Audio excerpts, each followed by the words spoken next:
I don't have an address. She says, no, ma'am. She says, we tried. I said, then how did I get this letter? Then she stumbled a little bit. She said, I'll get back with you.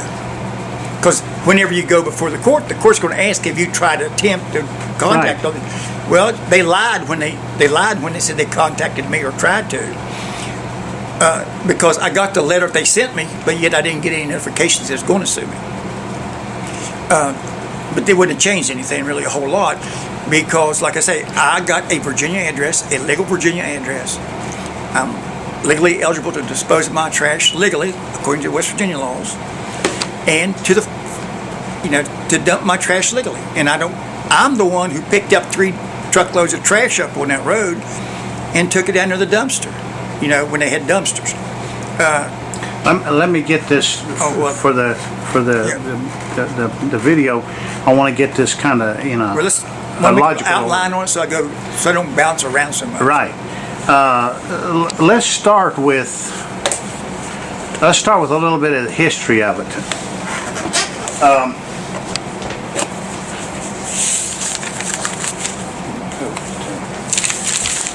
You're Tom Stratton, right? Yes, who I am. And where do you live? I live at 70 Cary Lane, Warm Springs, Virginia. Okay. 24484. 70 Cary Lane, Warm Springs, Virginia. Yes. Now, is that where you get your mail? That's where I get my mail. My mail is 7.2 miles away from my house. My mailbox is, but that's where I get my mail. Right. Where do you? Where's the physical residence of your? My physical residence depends on which map you want to look at.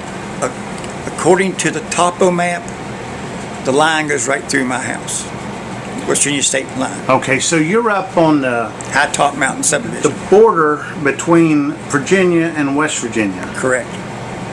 Okay. Okay. And what makes this a particular difficult situation, or what makes for the controversy? The controversy is that one, they tax all my land, which isn't a great law. I mean, it's just an acre. But they tax my land and the other people's lands up there in Pocahontas County. In West Virginia? Yeah. Okay. Even though it lies in Virginia. Yes. There's some residents up there that's totally 100% in Virginia. No partial, all. Okay? So, go down there, talk to them, and they inflated the size of my house, inflated the size of my lot. Now you're talking about our Pocahontas County assessor? Yes. Now is that the assessor now or the one before? The one beforehand, but he carried it on. Like I said, they inflate the size of my house, saying my house is bigger than what it is, and I didn't add or deduct from my house. The house is a house. Right. And then my lot size, like it's rectangular to a point. I guess you'd call it maybe trapezoid, or there's a word for it's triangle or the rectangular. Anyway, it's rectangular, but on the back side, it diagonals up, and one side's about 7 foot longer than the lower side. So you get a diagonal cut. Yeah. And of course, they tax me for the full length and the longest dimensions they can. And but anyway, the portion line, I have shown it to Dolan Irvin. I went to Charleston, to the tax commission down there, and they gave me some paperwork and sketched out the state line on the property up there. Took it to him, and he said he didn't recognize that. So that was that. Now, when he says he didn't recognize it, he basically he's not going to was accept saying, that. Right. It was a decision that he made. Right. He wasn't going to accept that. What I brought up from Charleston to show him. What did you bring from Charleston? Just a minute, I'll show you.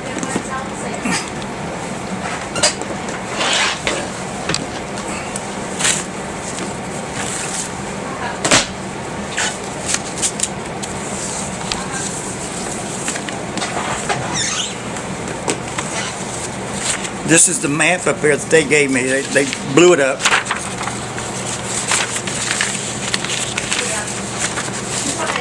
That's a copy. Let me give you the original. Let me show you the original.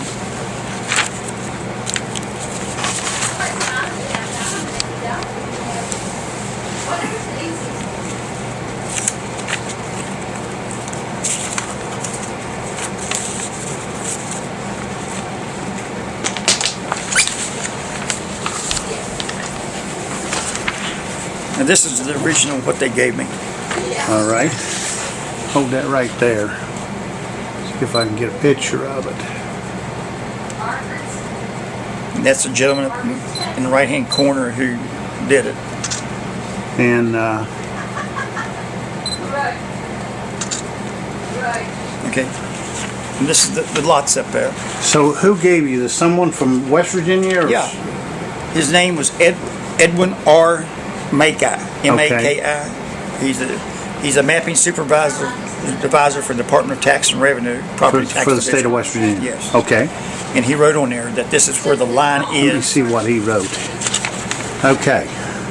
He said, this is based on the best information provided by the taxpayer and using the SGS topographic maps in the state of West Virginia, Pocahontas tax maps. It says, note an official survey would be legally definitive, however. Edward Maki, Mapping Supervisor, Department of Tax and Revenue.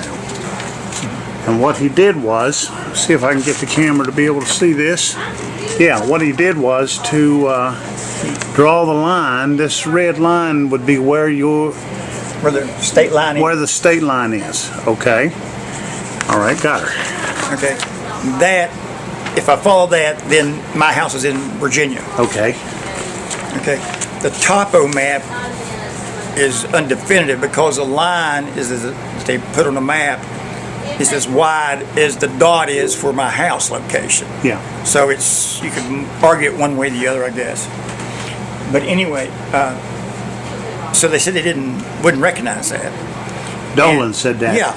And they increased my taxes 200%. I went down there and challenged them on the board of supervisors, not supervisors. You went before the county commissioners, went sitting as before- the Board of Equalization and That's Review. it. That's what I Okay. went for. And I challenged what they changed. I said, look here, I don't have electric. I have no utilities.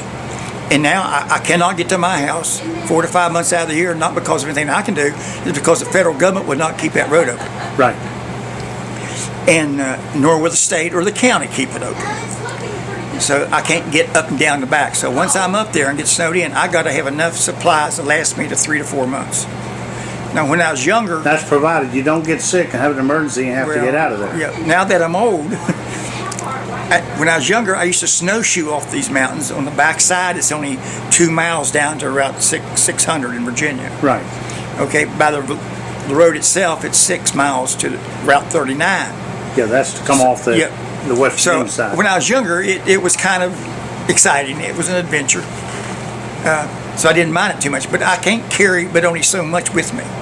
Right. I couldn't carry Getting my... back up the mountain is the difference. Yeah, I couldn't carry garbage off with me. I can't carry nothing really off with me. I carry a backpack. So you're saying that you couldn't get this West Virginia law that says you have to, that you can be exempt from the law if you dump every 30 days. Every It's Tuesday. yeah, huh? The last Tuesday of every month is the only time Okay, they once accept. a month. In other words, this is an unusual argument, but it's a good one. You're saying that there's no way on earth you can I comply. can't comply with that. Now, have you talked to the state road to see if they will help you comply? I went to State Road and they said that they could not grade it. So it's a physical impossibility Yeah. to do it, to deal with it by the state road. The So only- you can't comply with the law. I can't. I can't comply with it.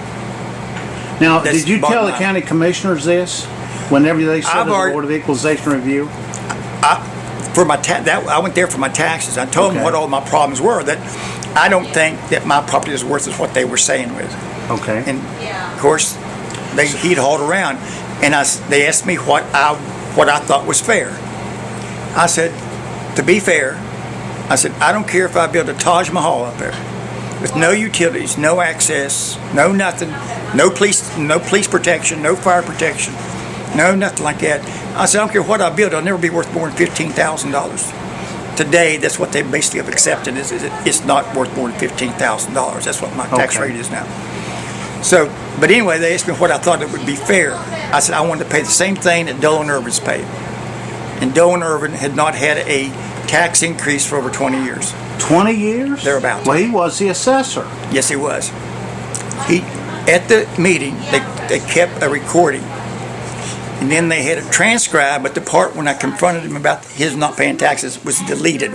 Deleted. Yeah, they just had a few little dots there showing that was missing. So he told me that he didn't do his own taxes. And that's when I told him, I said, the Nuremberg defense is not very well here. So I don't think that I should be paying more than someone who's feeding at the public trough does and exempting himself. Oh, he was getting a lot more money than you were. Oh, right. Yeah, quite a bit. It seems like my house is broke into So you're regularly. not getting police protection Oh, either. no. I took an end where they broke off it looks like a lock pick or something. Right. They broke it off in my lock. And I found that, and I put it in an envelope and took it down to Donna Price, who's a prosecuting attorney, and nothing came from it. Okay. You know, I've gone to, when Hunter was a prosecuting attorney, I've gone That's to a long time. I've been fighting this for a long time. Yeah. That they're breaking into my house. It was just immunity. So are they thinking that they're going to owe a lot of back pay or something if you've been paying taxes on this, right? I've been paying taxes on it ever since I've owned it. I bought this, the state of West Virginia gave me $1 for every day I was in the combat zone. Okay. So you're a veteran. I'm a veteran. So I was up here deer hunting with a friend, and we ran across this property, and they only wanted $400 for the lot. Now this is a long time ago. This is a long time ago. This is when I first bought it. And I said, okay, so I bought it. And there, when I lived in Charleston, I'd try to go back and forth, you know. And I had a little trailer put up there. And where I put it at was totally in Virginia. I didn't know that at the time, but I had it. So I stayed in that trailer to build my little cabin now. And, you know, you buy supplies around here at Smith's Lumber and all these other different places. And so I try to support my community. You know, I picked up her trash. I roofed houses for churches and Habitat for Humanity. I applied for a job as a substitute school teacher. I graduated from West Virginia State as an honor student, and I got my K-12 substitute teaching certification. And applied for a vacancy on the school board, and I was told, the superintendent told me that I would just quit and go back to Florida. So he didn't want you here. She didn't want me here. And I was told, I don't know if that's a fact, but I was told that they used the custodian filled at the position of the substitute teaching opening. I had been told to go back where I came from your editor of your newspaper.